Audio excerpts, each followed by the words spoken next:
नमस्कार। Professor KBC की class में आपका स्वागत है। आज हम इतिहास के एक महत्वपूर्ण विषय के बारे में चर्चा करेंगे, कालगणना, क्योंकि हर इतिहास के विद्यार्थी के लिए आवश्यक है कि वो जितने भी संवत हैं उन संवतों के बारे में जानकारी रखे, ताकि वो इतिहास को अच्छी तरह से समझ सके और उसके अनुसार अपना निर्णय ले सके। देखा जाए तो भारतीय इतिहास के संदर्भ में कुछ संवत ऐसे हैं जिनका प्रयोग हम भारत के इतिहास के पुरानी पुस्तकों में देखते हैं। तो इस कालगणना को हम दो भागों में बांट सकते हैं। एक वो कैलेंडर जो विदेशी ज्योतिषचार्यों ने, खगोल शास्त्रियों ने बनाया है, और एक वो संवत जिनको भारतीय खगोल शास्त्रियों ने बनाया है। जिनको विदेशी खगोल शास्त्रियों ने बनाया है उनको हमने विदेशी कालगणना में रखा है, और इनमें मुख्य रूप से हैं ग्रिगोरियन कैलेंडर और हिजरी संवत।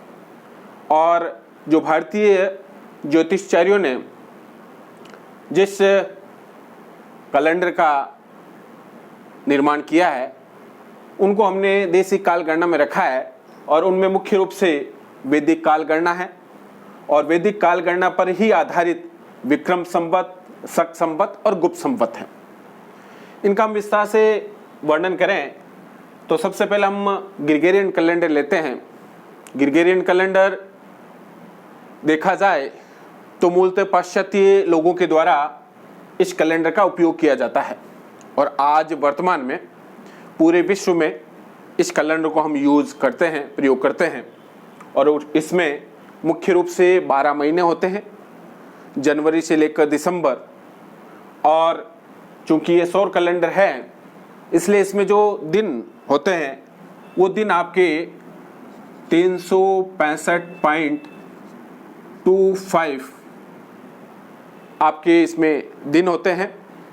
और इनमें जो महीने होते हैं उन महीनों में जो डेज हैं वो डेज आपको पता करना हो कि कौन से महीने में कौन सा दिन होगा, तो उसके लिए हम देखेंगे कि हमारे हाथ के जो मुट्ठी बंद करने के बाद हम देखेंगे तो जनवरी आपका 31 का होगा, फरवरी आपका 28 या 29 का होगा, मार्च आपका 31 का होगा। ऐसे ही चलते चलते आप देखेंगे कि जुलाई आपका 31 और वापस अगस्त 31। यानी जो नीचे वाले हैं ये सारे के सारे आपके 30 के होंगे, और ऊपर वाले जितने भी महीने आते हैं वो आपके 31 आएंगे। सिर्फ आपका फरवरी है वो आपका 28 और 29 का आता है। अब कौन से वर्ष में फरवरी 29 की होगी, कौन से महीने में साल में फरवरी 28 की होगी, इसका निर्धारण करने के लिए जो भी वर्ष है उस वर्ष में आप देखें, जैसे हमने लिखा 2020, अंतिम 2 अंक यदि 4 से भाजित हैं जैसा कि ये है, तो वो आपका साल जिसका जो फरवरी है वो आपकी 29 की होगी। जैसे 2019 है तो ये आपकी फरवरी 28 की होगी। और यदि आप इनके अलावा 1600, 1700, 1800 ये वाली संख्या है जिसमें अंतिम 2 डिजिट जीरो में है, तो उसमें आप 400 का भाग दे दें। 400 में जिसमें भाग जाएगा उस वर्ष फरवरी आपकी 29 की होगी, अन्यथा आपकी 28। जैसे इसमें आपका 400 का भाग जाता है तो ये आपकी 29 की होगी, बाकी आपकी फरवरी आपकी 28 की होगी। ये आपका मोटा मोटा महीने में कौन से महीने में कितने दिन होंगे इसका निर्धारण करने का ये एक तरीका है। अब प्रश्न आता है, ग्रिगोरियन कैलेंडर में आपने देखा होगा कुछ तिथियों में आपने सुना होगा कि BC, कुछ में आपने AD सुना होगा। भारत पर सिकंदर ने जो आक्रमण किया था 326 BC में, जो कि आपके पौरस के साथ युद्ध हुआ था, झेलम नदी का युद्ध। और एक आप सुनते हैं हर्षवर्धन ने 606 AD में राज्य ग्रहण किया था, तो ये BC और AD क्या है इसको भी समझ लें तो ज़्यादा हमारे लिए अच्छा रहेगा। मोहम्मद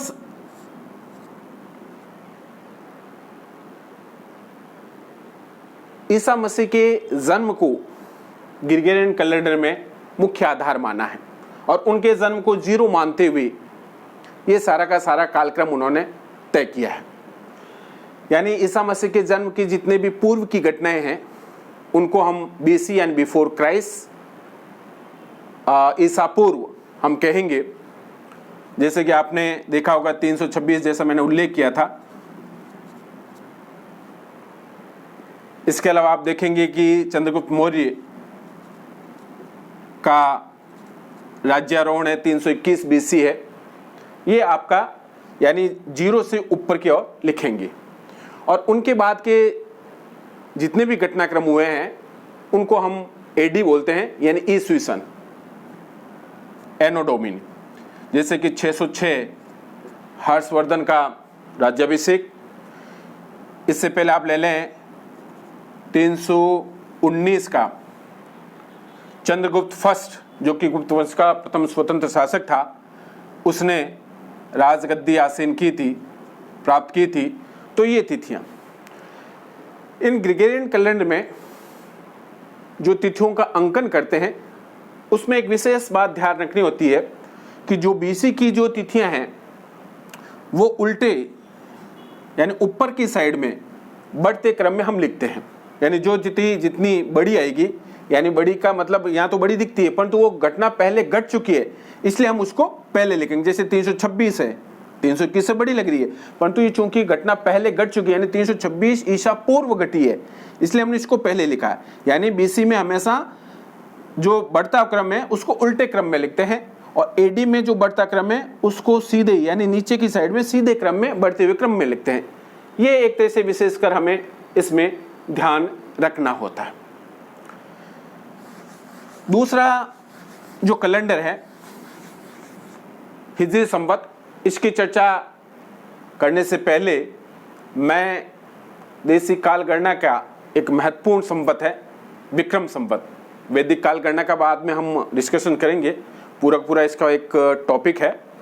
तो हम एक महत्वपूर्ण जो विक्रम संवत है विक्रम संवत, उसके बारे में हम चर्चा कर लेते हैं। विक्रम संवत की स्थापना मालवा के शासक विक्रमादित्य ने की थी, जो अपने न्याय के लिए जाने जाते हैं। उन्होंने 57 BC में 57 BC में इस संवत की स्थापना की थी। और एक महत्वपूर्ण आपको बात बता दूं कि ये जितने भी कैलेंडर हैं, वैदिक काल गणना, विक्रम संवत, शक संवत, गुप्त संवत या हिजरी संवत, ये सारे के सारे चंद्र कैलेंडर हैं। और चंद्र कैलेंडर होने के नाते इनमें जो आपका एक साल होता है वो 354.36 के आसपास होता है। और विक्रम संवत या आप देखेंगे ये चारों के चारों जो आपके संवत है, वैदिक काल गणना, विक्रम संवत, शक संवत, गुप्त संवत, इन सब में जो महीने होते हैं वो आपके 12 महीने होते हैं। चैत है, बैसाख, ज्येष्ठ, आषाढ़, सावन, भाद्रपद, अश्विन, कार्तिक, माघशीर, पौष, माघ और फाल्गुन, ये 12 महीनों से ये संवत का निर्माण, एक साल का निर्माण होता है। और इनमें भी आपके 2 पक्ष होते हैं, कृष्ण पक्ष और शुक्ल पक्ष। पहला आपका कृष्ण पक्ष होता है और बाद में शुक्ल पक्ष। कृष्ण पक्ष का समापन अमावस्या को होता है और शुक्ल पक्ष का समापन पूर्णिमा को होता है। यानी महीने का जो समापन है वो आपका पूर्णिमा को होता है और शुरुआत आपकी कृष्ण पक्ष की प्रतिपदा से होता है। और चूंकि ये 57 BC है और इनका कालक्रम हम जब देखते हैं, और चूंकि भारत के जितने भी पुराने सोर्सेज हैं उन सोर्सेज में इन संवतों का ही प्रयोग किया गया है, तो उन संवतों को वर्तमान में यानी ग्रेगोरियन कैलेंडर में बदलना हो तो किस तरह से बदला जाएगा, इसका भी हमें जानकारी होनी चाहिए। तो आप देखेंगे कि विक्रम संवत 57 BC में शुरू हुआ है। यदि आज के परिप्रेक्ष्य में देखा जाए तो वर्तमान में कौन सा विक्रम संवत चल रहा है, जैसा मैंने आपको बताया था, ये 0 हमने आधार माना है, और इससे पहले BC 57 BC, और वर्तमान में क्या चल रहा है 2020 AD,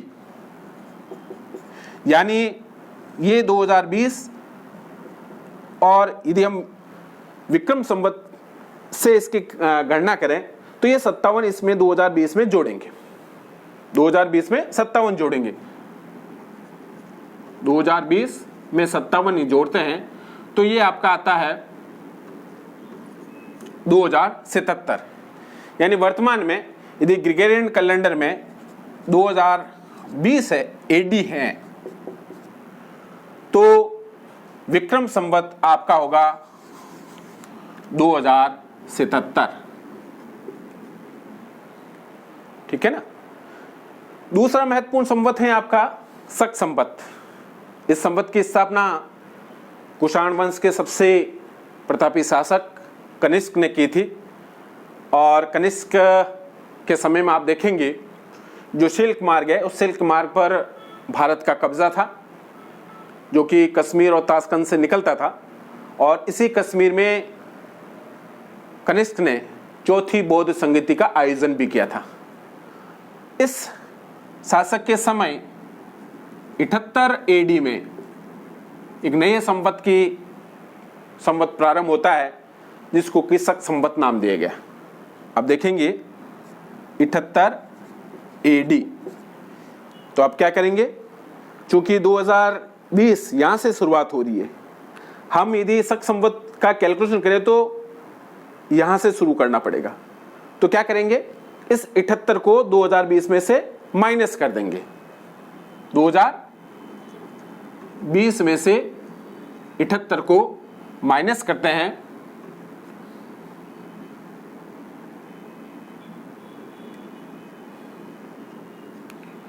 तो आपका आता है 1942, शक संवत 1942।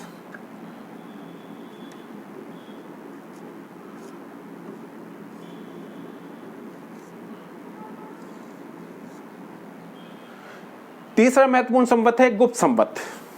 इस संवत की स्थापना गुप्त वंश के प्रथम स्वतंत्र शासक, क्योंकि गुप्त वंश की स्थापना श्री गुप्त ने की थी, परंतु प्रथम स्वतंत्र शासक चंद्रगुप्त प्रथम था, और चंद्रगुप्त प्रथम के राज्यारोहण की जो तिथि है वो आपकी 319-20 है AD, 319-20 AD। तो उस हिसाब से हम देखें तो वर्तमान में जो गुप्त संवत चल रहा है उसका कैलकुलेशन करें तो आप देखेंगे 319 AD, यानी इसको भी अपन 2020 में से माइनस करेंगे। 2020 माइनस, मैं 320 ले रहा हूं, 320, तो ये आपका आता है 1700। यानी अभी जो गुप्त संवत चल रहा है वो 1700 चल रहा है। ठीक है ना। अब हम हिजरी संवत का उल्लेख कर लेते हैं। हिजरी संवत देखा जाए तो मूलतः इस्लामिक कैलेंडर है, और इस संवत का प्रारंभ 622 AD को माना गया है।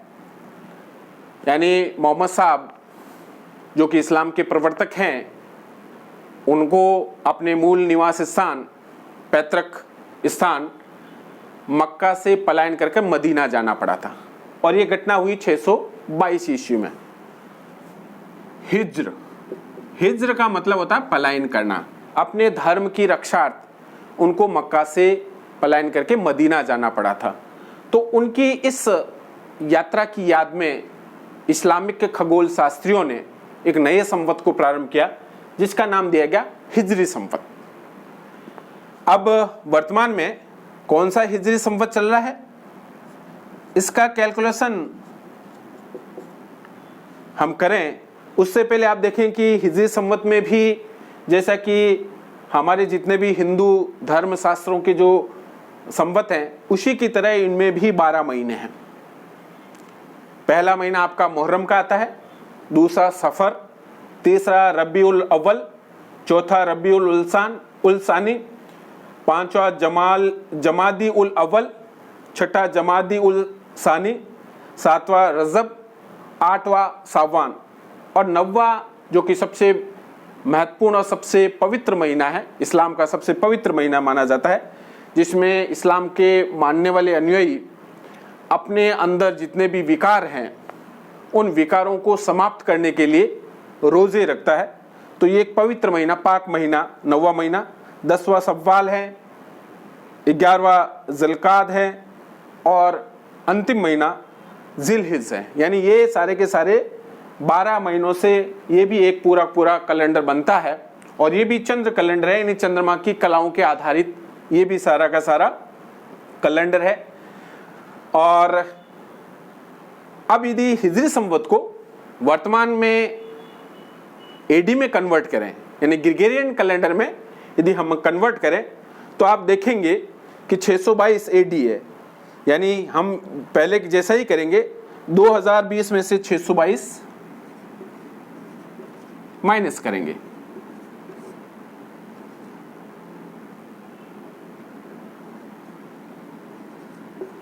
ये आपका आ रहा है 1398। जबकि आप कैलेंडर देखें तो कैलेंडर में ऐसा नहीं है। मेरे पास कैलेंडर है, जून 2020 का कैलेंडर है, आप देखें, और इसमें ये लिखा हुआ है विक्रम संवत 2077, सही है। राष्ट्रीय साके यानी शक संवत 1942।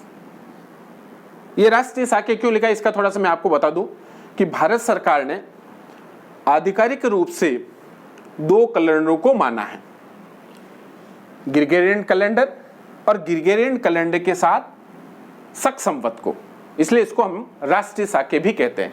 यानी आधिकारिक रूप से भारत सरकार ने इन 2 कैलेंडरों को मान्यता दी है, ग्रेगोरियन कैलेंडर और शक संवत, यानी राष्ट्रीय साके 1942। गुप्त संवत का इसमें उल्लेख नहीं है। हिजरी संवत इसमें लिखा है 1441। क्या लिखा है? 1441।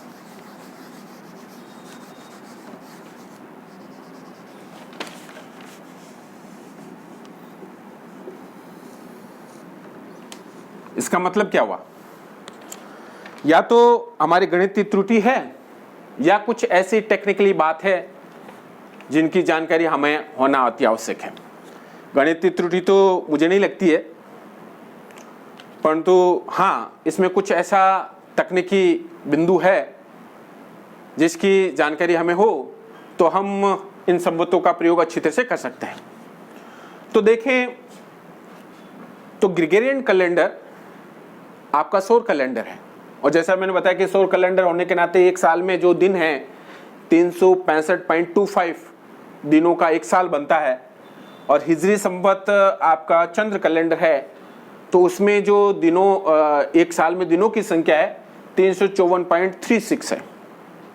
यानी हर साल लगभग 11.25 दिनों का डिफरेंस है, और ये 11.25 दिन इतने सालों में बढ़ते बढ़ते यानी 1398 यानी 1400 सालों में बढ़ते बढ़ते इन सालों की संख्या बढ़ा दी इन्होंने।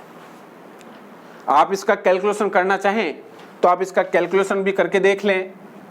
1398 को आप मल्टीपल करें 365.25 से और इसको डिवाइड कर दें 354.36 से, तो ये आपका लगभग 1441 पॉइंट समथिंग में कुछ आएगा। यानी इस हिसाब से देखें तो बिल्कुल हमारा जो ये आंकड़ा बिल्कुल सही बैठता है। इसका मतलब ये है कि जो 10.11 दिन जो कम हो रहे हैं, उन 11.25 दिनों के कमी के कारण ये संख्या बढ़कर लगभग आप देखें 43 सालों की बढ़ोतरी हो जाती है। तब एक प्रश्न आता है कि यदि सौर कैलेंडर और चंद्र कैलेंडर के कारण ये डिफरेंस हैं, तो फिर बाकी कैलेंडर भी चंद्र कैलेंडर भी है, जिसमें वैदिक काल गणना, विक्रम संवत, शक संवत, गुम संवत, ये भी तो चंद्र कैलेंडर पर आधारित है, चंद्र कैलेंडर ही है, चंद्रमा की कलाओं पर आधारित है। तो फिर इनमें क्यों नहीं डिफरेंस आया, सिर्फ हिजरी संवत में कैसा क्यों आया? तो देखिए, भारतीय ज्योतिषाचार्यों ने न केवल चंद्रमा की कलाओं का अध्ययन किया, बल्कि उन्होंने सूर्य के गमन या सूर्य के चारों तरफ पृथ्वी के जो परिक्रमा पृथ्वी लगाती है, उसका भी उन्होंने अध्ययन किया था। यानी दोनों का अध्ययन करने के पश्चात जब उनको लगा कि ये जो डिफरेंस आ रहा है, यदि इस डिफरेंस को कम नहीं किया गया तो काफ़ी कुछ चीज़ें चेंजेस हो सकती हैं, इसलिए उन्होंने इन 10 दिनों को समायोजित करने की एक नई पद्धति ईजाद की। आप देखेंगे प्रतिवर्ष 10 दिन कम हो रहे हैं, तो दूसरे साल फिर 10 दिन कम, तीसरे साल फिर 10 दिन कम, यानी 3 सालों में लगभग 30 दिन यानी 1 महीने का अंतर आता है। तो हिंदू धर्म शास्त्रियों ने इस 1 महीने को यानी 30 दिनों को समायोजित करने के लिए हर तीसरे वर्ष एक अधिमास के रूप में, जिसको हम ईदक मास भी कहते हैं, के रूप में जोड़ने का प्रावधान कर दिया, जिसके कारण वापस हमारे जो कैलेंडर हैं, जो कि चंद्र कैलेंडर वाले पर आधारित है, वो वापस एक तरह से सौर कैलेंडर पर आधारित जो संवत हैं उनके बराबर आ जाते हैं। इसलिए आप देखेंगे कि हिंदुओं के जितने भी त्यौहार हैं, उन त्योहारों में वो त्यौहार तभी आते हैं जब उनका समय होता है, यानी सर्दियों में आने वाले सर्दियों में आएंगे, ज़्यादा उनमें डिफरेंस नहीं आता, 10 दिनों का डिफरेंस आ जाता है, परंतु इससे ज़्यादा का डिफरेंस आता नहीं है। परंतु इस्लामिक ज्योतिषाचार्यों ने इस ओर ध्यान नहीं दिया और उन्होंने इस 10 दिन की जो कमी हो रही है, उस कमी को उन्होंने समायोजित नहीं किया, जिसके कारण आप देखेंगे कि इस्लाम से संबंधित जितने भी त्यौहार हैं, वो त्यौहार धीरे धीरे 10 दिन कम होते होते आगे की ओर बढ़ते हुए आते हैं। यानी जो पहले सर्दियों में आते थे, वो 20-25 सालों में आपके गर्मियों में आने शुरू हो जाते हैं और कुछ समय पश्चात वो वापस सर्दियों में पहुंच जाते हैं। यानी इसका जो कारण है, वो कारण यही है कि जो सौर कैलेंडर और चंद्र कैलेंडर में जो 11.5 दिनों का डिफरेंस है, उन डिफरेंस के कारण ये सारा का सारा जो चेंजेज हुआ है वो हुआ है, जबकि हिंदू धर्मशास्त्रियों ने इस चेंजेज को उन्होंने एक अधिमास के रूप में लिया था, जबकि हिजरी संवत में ऐसा नहीं है।